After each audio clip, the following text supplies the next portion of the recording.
Welcome back to day 6 of our confidence series. Today's topic is something that, look, I've got to be honest with you, as a young athlete and as a young adult, I struggled with, and that's sleep and its correlation to our performance. As a young athlete, I think I always thought I was bulletproof and I could do without sleep. And I see a lot of athletes in today's environment doing exactly the same thing. We know that a lack of sleep or a lack of being able to recover has an impact physically on us, from everything from our emotions through to our mental health, our recovery. And there's enough medical literature these days telling us how important it is when we're talking about significant illnesses such as strokes and heart attacks.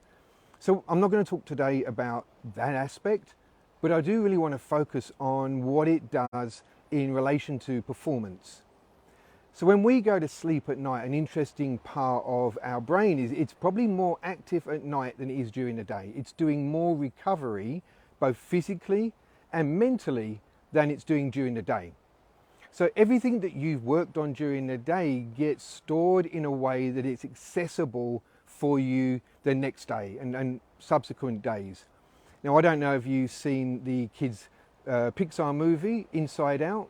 There's a scene in there where one of the characters takes the memories from the day and they put it into long-term storage. We don't have little people hanging around inside our head, but what we do have is exactly the same process. When we go to sleep at night, the first thing that our brain starts to do is to process that day. So if you're an athlete and you've spent the day learning skills, ultimately what you want to do is to be able to access those skills tomorrow. And we've talked about that little blueprint inside your head. The quality of the blueprint will dictate the quality of your performance. So when you're going to sleep at night, we want that blueprint to be embedded into our brain in such a way that we can access it. And sleep plays a significant role in doing that. If we compromise our sleep, then it doesn't process that day, that information or that skill. When we want to make sure that we're managing our emotions, we've spoken this week about making sure that we control our emotions. So we've talked about having a funnel process so we know and we can trust. And if we have high emotions, we know that we don't trust. We don't embed that information that we've just learned, and we certainly don't trust it and put it into our subconscious. When we sacrifice sleep, our emotions are higher, which keeps us in that anxious state, that high alert state, which means that we aren't accessing that trust mechanism in our brain. So it has an impact on the quality and the depth at which we can trust. So making sure that we get a good night's sleep and we go to bed not anxious is super important. Now I'm going to speak in a minute about how we do that around competition, because I don't think there's an athlete on the planet who doesn't get to the day of a competition or the night before a competition and have trouble sleeping. Another aspect that we want to be conscious of is when I'm teaching visualization.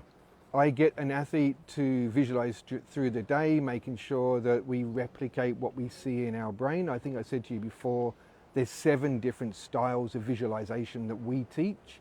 And one of those being a disassociated visualization technique, I get the athlete to do right before they go to bed. Because the information that we are thinking about before we go to sleep is what ends up being that crystallized memory inside our brain. So if we're thinking negative things before we go to sleep, that becomes crystallized. If we're thinking optimal things before we go to sleep, then that becomes crystallized. So making sure that our last thoughts before we fall asleep are productive and mechanical processes is really important for us as a performer. I also get our athletes to journal before they go to bed. So we do the what worked, what didn't work, what do we do different. So we've got some solutions to think about the next day, making sure that when we get up in the morning, we know what we're going to do and why we're going to do it and how we're going to do that. So as you can see, when we're talking about skill acquisition, skill retention and skill optimization, sleep plays a significant role in the quality of the embedding of those processes. So we know it's important. We know it's important from a health and recovery perspective. We know it's important from a skill acquisition and retention perspective. And we know it's important because it helps us control our emotions. It allows us to lower the emotion so that we can trust in those skills that we've just spent all day, all week, all month learning. So all of this is nice. All of this is ideal, and everybody would love to have a good night's sleep. And I think I just said to you that, you know, sleep has been something that I've struggled with, certainly in my younger years, because I thought I could go without sleep. I could sacrifice my sleep and catch up on the weekend. The reality is you can't do that. You can't catch up.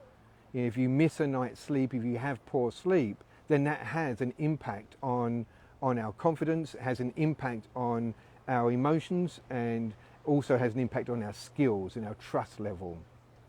So how do we manage these? I think I've said to you already that I get my athletes to journal before they go to bed at night. So a lot of the things that keep us awake at night is churning over what's happened during the day. It's everything that stays in our mind stays emotive.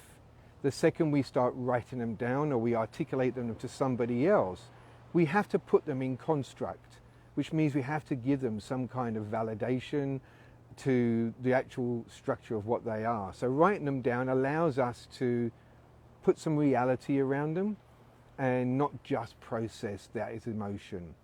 So certainly journaling at night, and we have a process we take our athletes through regarding journaling.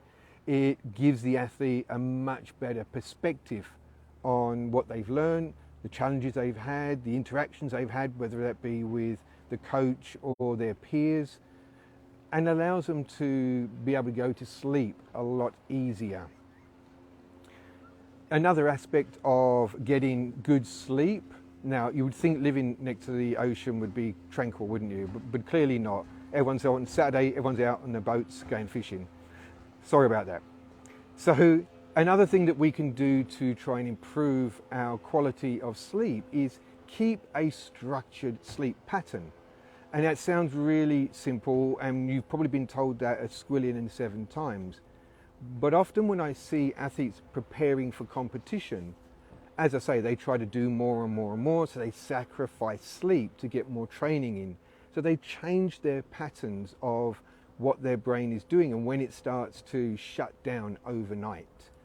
And so trying to keep a constant sleep pattern of when you go to bed, how you go to bed, same kind of temperature in the bedroom, will create a familiarity for your brain, and it will know when I go here and this is what I experience, I'm actually going to go to sleep.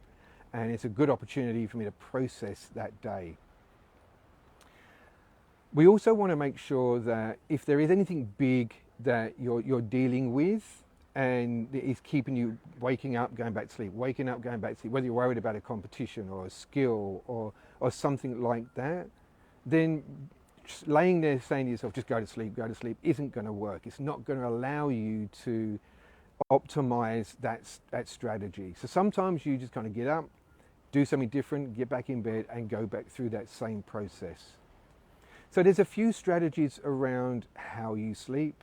We understand the importance and significance of why we sleep.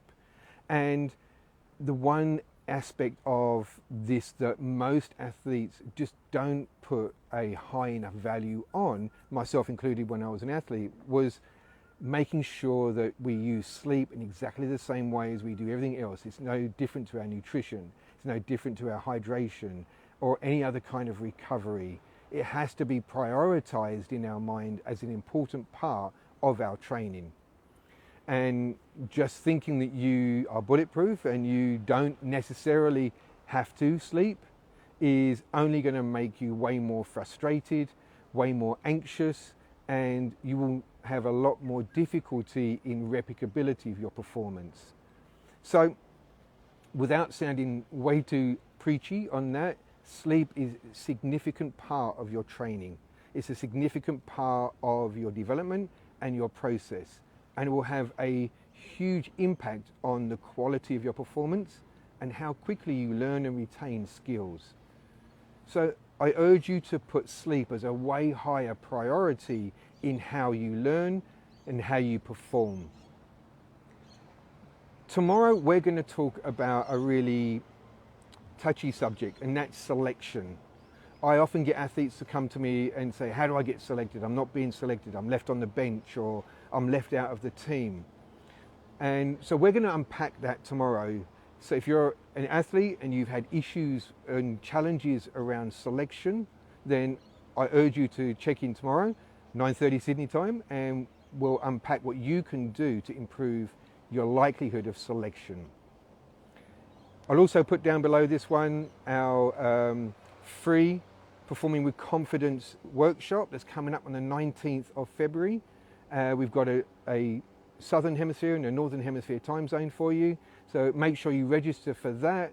Limited seats, want to make sure everybody gets the attention they deserve. Thanks again for being on this journey with me. I look forward to seeing you tomorrow morning. We're going to talk about selection. Have a great weekend.